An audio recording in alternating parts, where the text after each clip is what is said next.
On the early morning of Thursday, January 27, 2022, Kevin Flythe was released from federal prison in Glenville, West Virginia, after serving 28 years for the robbery and killing of Paul McClure in Washington, D.C.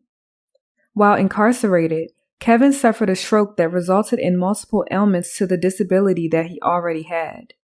Because of this, Kevin was granted an early release after serving 28 of his 35 years. After he was released, Kevin was driven to a Greyhound bus station in Charleston, West Virginia, by officials at the prison. Kevin was expected to travel from Charleston to Washington, D.C. on his own, despite not being physically and mentally competent to do so. His cousin, Michelle Royster, was excited to finally be reunited with her cousin after 28 years. They all were waiting on his release date since it was approved by the judge. Though excited, no one knew he would be released on January 27. Not his family, nor his attorney, Claire Maddow, until the day of. In fact, Claire had reached out multiple times to obtain his exact date of release and his travel itinerary so that she can communicate the arrangement with her client, Kevin, and arrange a pickup for him. Michelle waited and searched for Kevin at the bus station in D.C., but he never showed up. Kevin was never seen or heard from again. This is the Missing Found podcast. I'm your host, Jaden Harlow. Before we get into the case, I have a few details to share about the show. The Missing Found is a true crime podcast focusing mainly on unsolved missing person cases in the Black community. The cases that I cover have either gone cold, have little to no media coverage, or have gone without conclusion. You can follow the show on Instagram at The Missing Found or on Medium at The Missing Found to read our original script. I also would like to mention that we have a case suggestion form in the show notes or description box that you can complete to submit your case suggestions that are of the Black and missing. We now have a Patreon that's available for you to become a member in our private community to discuss cases deeper beyond our case analyses through live discussions, ad-free episodes, gain complimentary access to our original script, early releases and bonus content, and much more that's exclusive for members only. The show is now available on all major podcast platforms, including Apple, Spotify, and iHeartRadio. I ask that you please like, share, and subscribe and comment to share your thoughts on this case. This is case episode 10, The Disappearance of Kevin Flythe.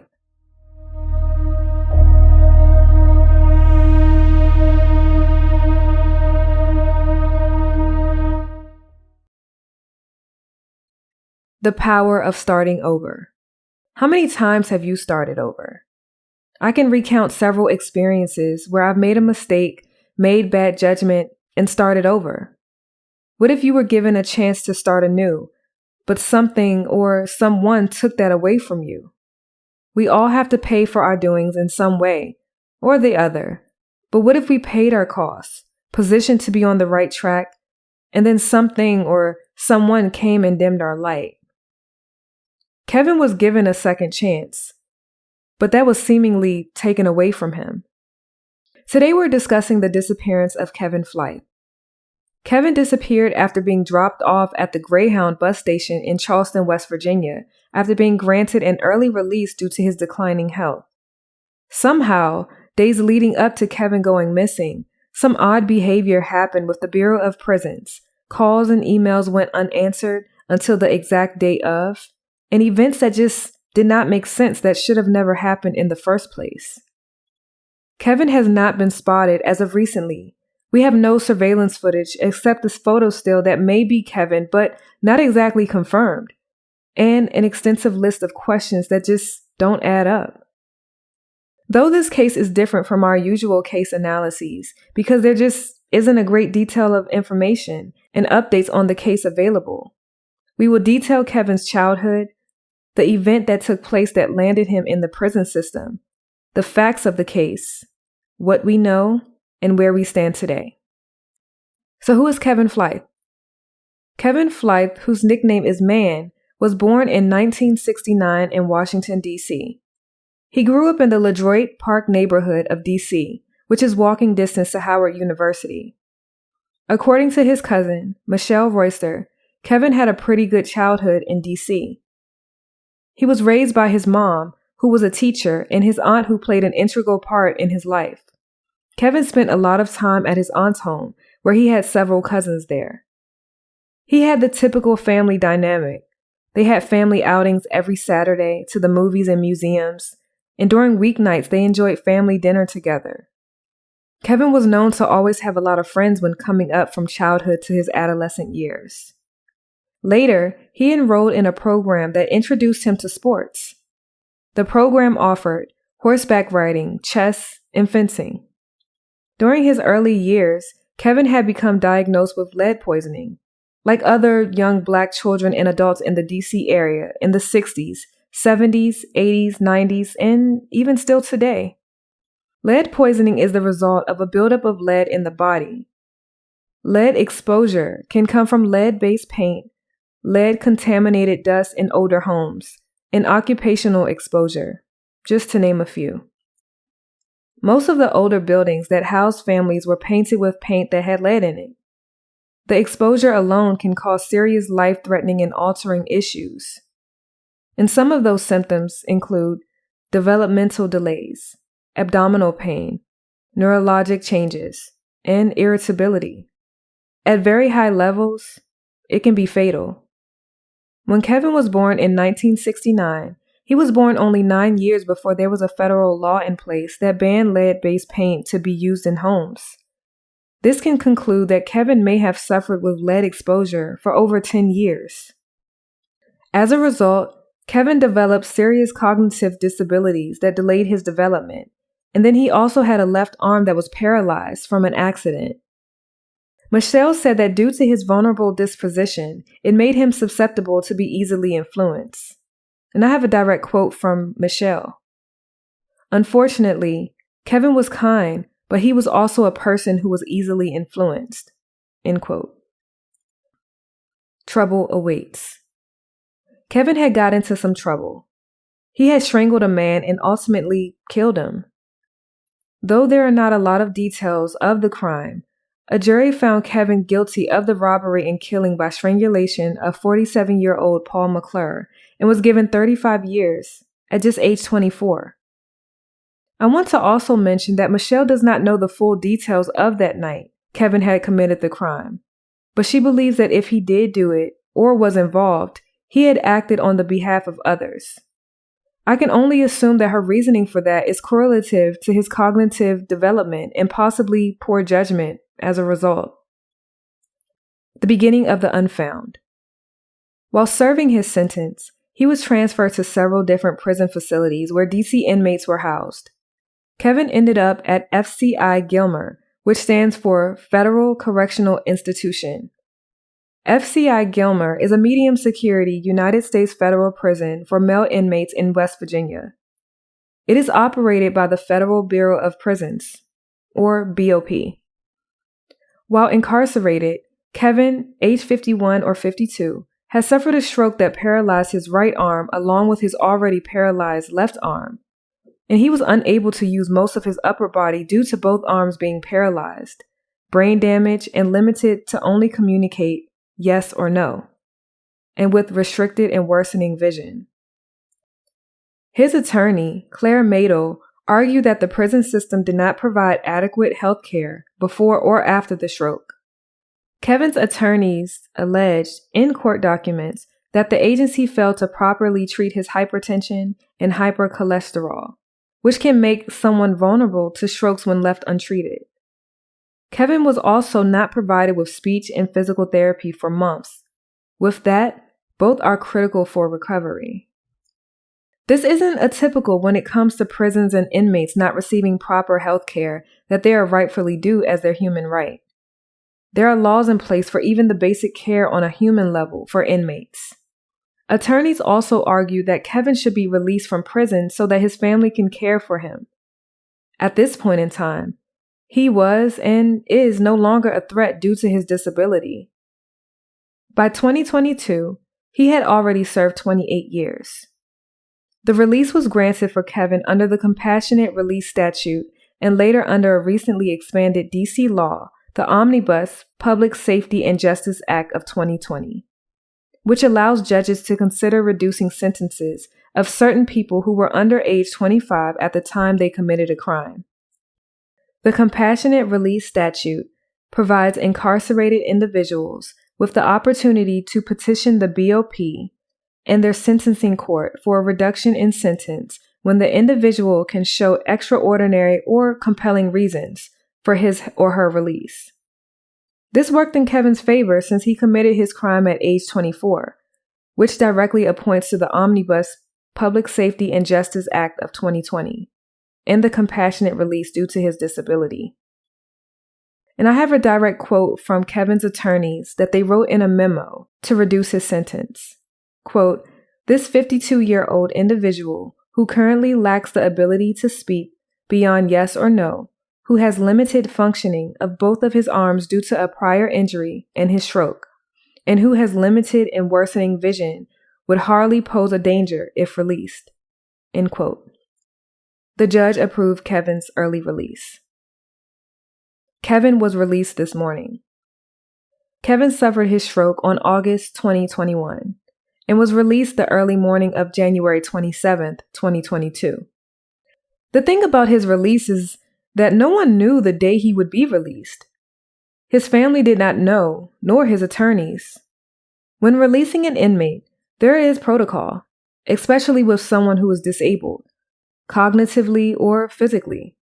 However, none of this was followed on the morning of Thursday, January 27th. Before we get into the details of his release, which led to his actual disappearance with what little we know, I want to briefly go over the standard protocol from Claire and what she facilitates with her clients. This helps to understand and offer insight to what should have been done as part of Kevin's release plan to ensure of a successful arrival home. The process to release an inmate, according to Claire. Claire would have consistent communication by phone calls and emails with the Bureau of Prisons to update the inmate's release papers with the appropriate home address and receive the travel itinerary. She says she then explains to clients how their travel will work, whether it's by bus or plane, and how they can reach her should they encounter any problems. According to Claire, for someone disabled or critically ill, she would arrange for someone to pick up her client from the prison. As you can imagine, none of this happened. Claire contacted the Federal Bureau of Prisons 12 times through phone and email, and they all went unanswered. When she did receive a response, it was on January 27th, the day Kevin was released, from an executive assistant from FCI Gilmer, the prison where Kevin was incarcerated. The contact was through email, and it stated that Kevin was released that morning and driven to the Greyhound bus station. A BOP official stated that they called Claire to say that they are not authorized to give her Kevin's release information, which she disputes. The official also informed Claire that Kevin should be on a bus arriving in D.C. late that night of January 27th. And I have a direct quote from Claire Madel, Kevin's attorney. Quote, "We only found out the bus route Kevin was supposed to take through the bus company, not FCI Gilmer. My office is now trying to oversee a massive missing persons search that spans multiple states." End quote. So I have the supposed bus schedule that Kevin should have took on January 27th. So he would have started at Charleston, West Virginia, where he was dropped off at from the prison official. His departure would have been at 9:50 a.m., and he would have taken Barron's bus, which is a contractor for Greyhound bus.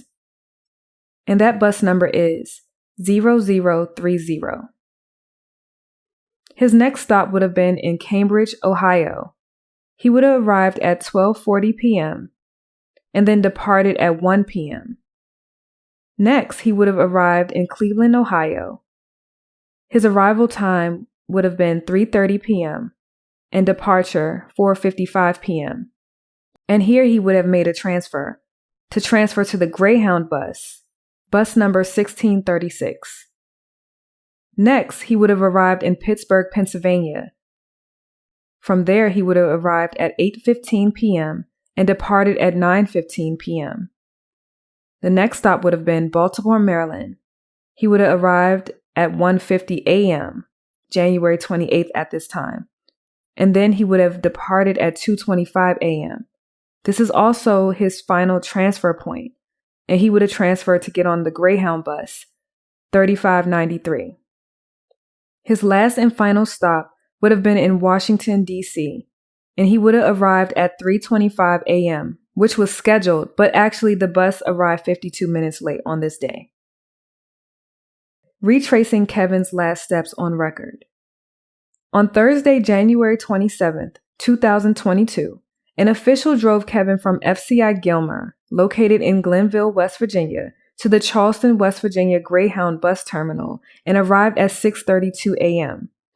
The drive from the prison to the bus station is 1 hour and 34 minutes. And of course, the drive time is dependent on the route taken. Kevin was supposed to board a Barron's bus, which again is a subcontractor of Greyhound, that departed at 9:50 a.m. The bus was supposed to arrive in D.C. on January 28th at 3:20 a.m. And as stated, the bus was a little over 50 minutes late. Throughout his travel, he had multiple layovers and transfers, a ride that Kevin could not and should not have taken on his own. After both Michelle and Claire learned about his bus itinerary, Kevin would have had to transfer buses twice, once in Cleveland and once in Baltimore. Michelle waited at Union Station, excited to see Kevin and welcome him home, but he never showed up. She watched the buses come and go, passengers board and depart, but no Kevin Flythe. After finally receiving the release papers, after the fact, Michelle and Claire both noticed that the address that was on the release forms is from 1995, and his family been moved from that home address nearly 30 years ago. This was another instance that was just complete negligence, lack of care, and just total mismanagement. The bus schedule was never sent to Claire, and still today, it has not been from what I understand. The bus schedule was confirmed through Barron's bus on the itinerary that he would have taken. And I have another quote from Clara Madel. Quote, Barron's bus said the tickets was used, and someone at the station says they saw Kevin get on the bus. We now think he did, in fact, get on the bus in Charleston. End quote. I want to mention that it's not atypical for officials to just release inmates and let them figure it out themselves. It's a flaw in the judicial system, in my opinion, but it's a part of the release process.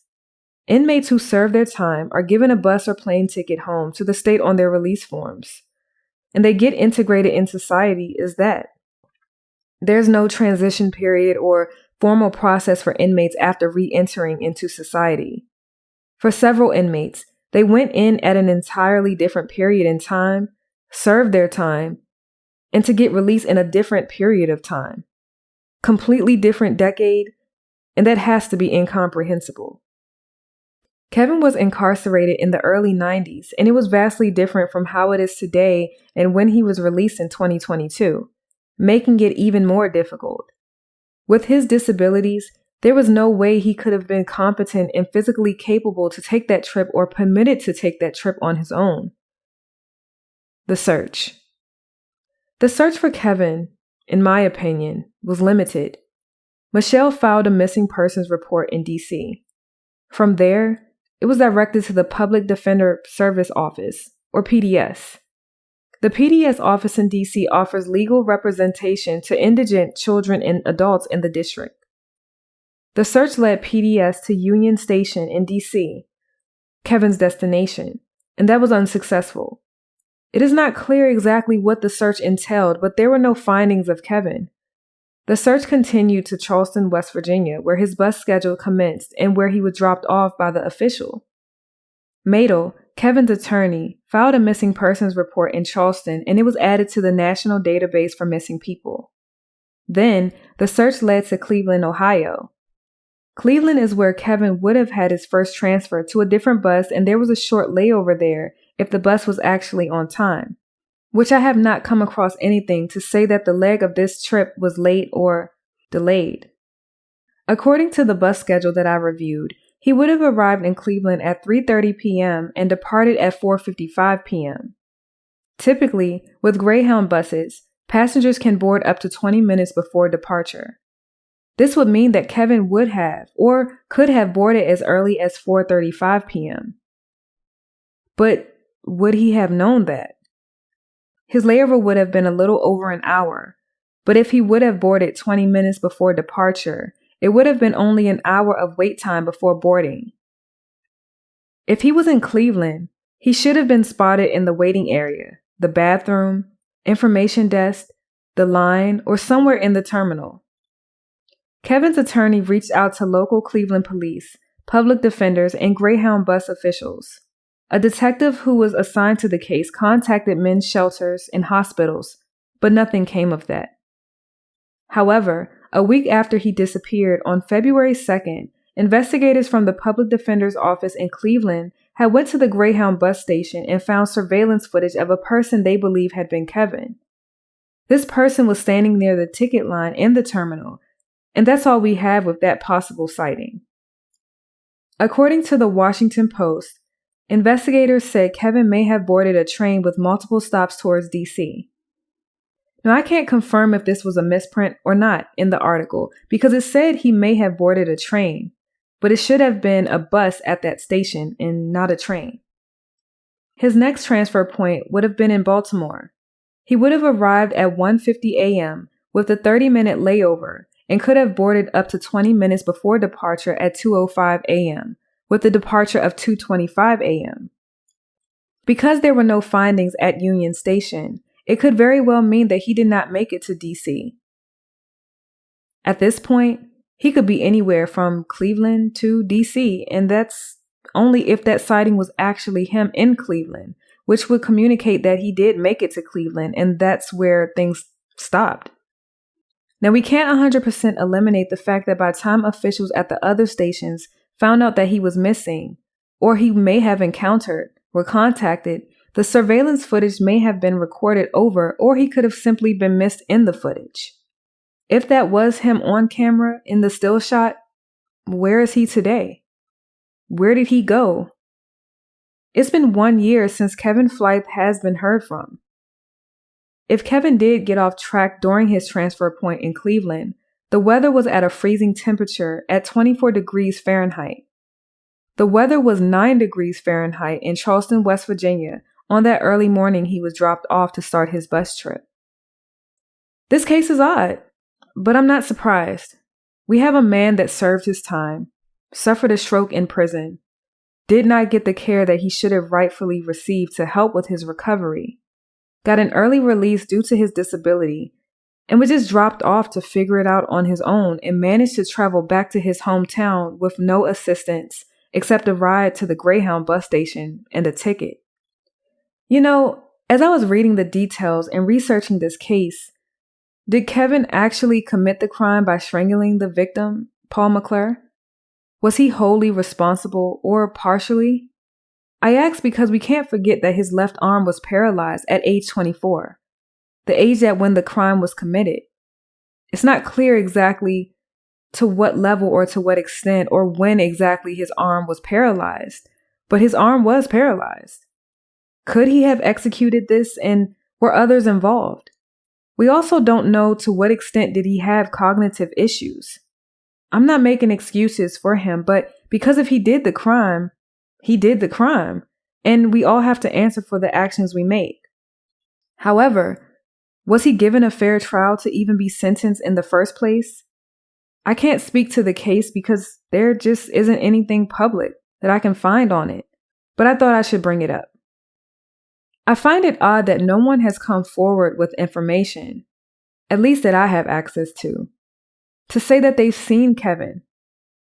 Well, except at the Greyhound bus station in Charleston, someone did say they saw him, but could we be sure that was who they actually saw? We can't. Because he was incarcerated for such a long time, I'm sure he may have been confused and probably looked confused because it was a new world that he had to instantaneously get used to on a whim. He was dropped off at a bus station and left to reach DC on his own. He would have had to transfer twice. He could not communicate verbally, and both of his arms were paralyzed. This, within itself, is challenging. Imagine you're just getting released from prison. You're nonverbal, you have limited functionality of your upper body. Your vision is restricted, and your first experience back into society is to travel on a non-direct bus. Then I think about the surveillance footage. The only surveillance footage we see is a still shot of what looks to be Kevin, but due to the quality of the still shot, we can't be 100% sure that it was actually him. There is no other footage of Kevin at any time that have been publicly released or mentioned that law enforcement has that they have not released. What is disheartening is not only that Kevin is missing, which alone is just unexplainable, but there has been little to no media coverage on his disappearance. Are law enforcement and the public defenders in DC and Cleveland actively looking for him since he was last in the company of an official from FCI Gilmer, a federal prison? Where does the case stand today? Is law enforcement sure that he even walked into the bus station in Charleston, West Virginia that early morning? Kevin's traveled from around 18 hours in total from January 27th to January 28th in the early morning. The drive from West Virginia to DC is around 5 hours. We have to account for the bus trip, the multiple stops and layovers which prolong such an easy trip, making it a full day trip. I don't understand why officials did not think to not release him until there was communication between them, his attorney Claire, and family. Kevin is disabled, so this should have been triple checked or at least mandatory. We're talking about the prison system. So, can we expect that level of thoroughness? Somewhere along the way, there was a disconnect in communication between the attorney and BOP. A spokesperson from BOP did confirm that Kevin was released from custody on January 27th, but due to privacy, safety, and security reasons, they cannot provide any further information on inmates not in BOP custody. My goal is to bring awareness, help push Kevin's case to re-enter the media rotation, and prayerfully, someone may see this article or the few others and it can jog someone's memory. Above all, I pray Kevin is okay and unharmed. After all, he has done his time. We want the best for him in his future and to receive the proper care that he unfortunately did not receive while incarcerated. In a case like this, who dropped the ball? Who should be held responsible? I think we all know. And lastly, it has been confirmed by Baron Bus that the bus ticket was used that morning. But is there solid proof Kevin was dropped off and walked into the bus station in Charleston?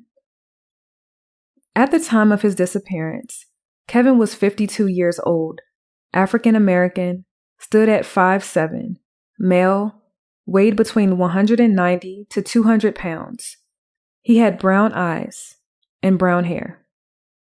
Kevin was last seen wearing blue jeans, a gray t-shirt, and a Dickie-style navy blue zip-up jacket. Kevin has distinctive physical characteristics. He had a stroke 5 months prior to his release on January 27th, 2022. He has difficulty speaking and can mostly answer yes and no to questions, and paralyzed or weakness in both arms due to the stroke in a prior car accident. I want to also mention that Kevin is not dangerous, nor is he a threat. And this was stated from his cousin, Michelle Royster. Kevin would be 53 today. If you have any information or leads in the disappearance of Kevin Flythe, his current whereabouts, or any information concerning Kevin, it should be directed to the DC Metropolitan Police Department, the Missing Persons Unit, at 202-576-6768. You can also contact the Charleston Police Department at 304-348-6480. And lastly, you can contact Claire Madel, Kevin's attorney, at 561-766-7170. And Claire's email address is cmadel@pds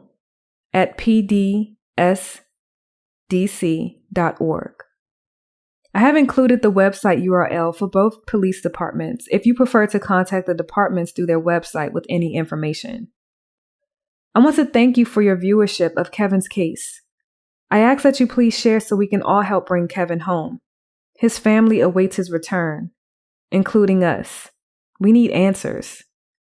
As I stated, Kevin served his time of 28 years, and he has a right to go home to start recovery and integration back into society.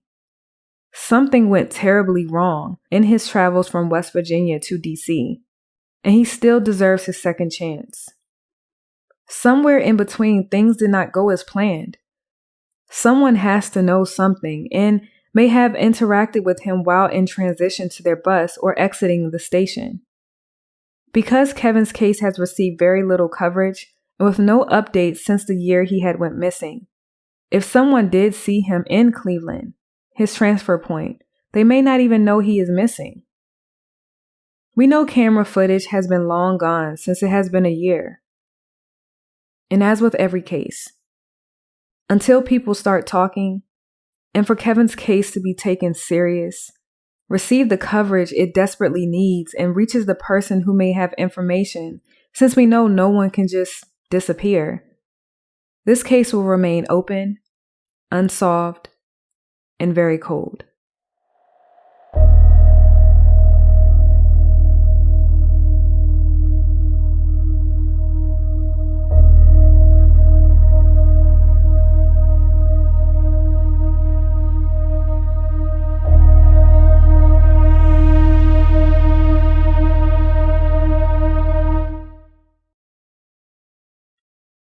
As always, please be safe, be vigilant, and always be aware of your surroundings.